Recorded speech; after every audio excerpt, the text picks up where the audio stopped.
Hope you guys are doing well. Welcome back. In today's video I'm going to show you that how you can delete a Facebook page. So let's get started. So first of all, what we have to do, simply we have to open the Facebook app. So I'm going to click on the Facebook app. Now simply we have to go to this menu or the profile section, and after going to the profile section, as you can see, you will be able to see this icon here. So we have to click on this icon, and now we have to choose the page, that which page we want to delete. For example, I want to delete this one here, so we have to choose it. And now as you can see, this page will be switched. Now simply we have to go to the menu section. As you can see, after going to the menu section, we have to go to the settings again. Let's click on the settings.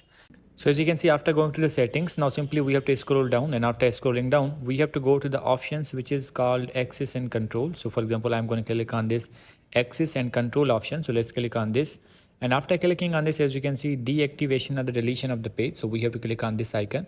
As you can see, now we have to decide we want to deactivate the page or we want to delete the page. If I want to delete the page, now we have to choose this option, and then simply we have to click on the continue.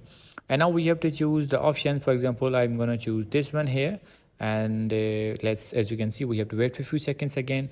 Now we have to click on this confirm, and now we have to click on the continue again. And as you can see, now simply we have to go to the back. I'm going to choose another reason here that would be easy to delete it. For example, I'm going to use this one here, and now we have to click on the continue. And now as you can see, continue again. So in this way you can delete your page on the Facebook. I hope you guys understand this video. So see you in the next video.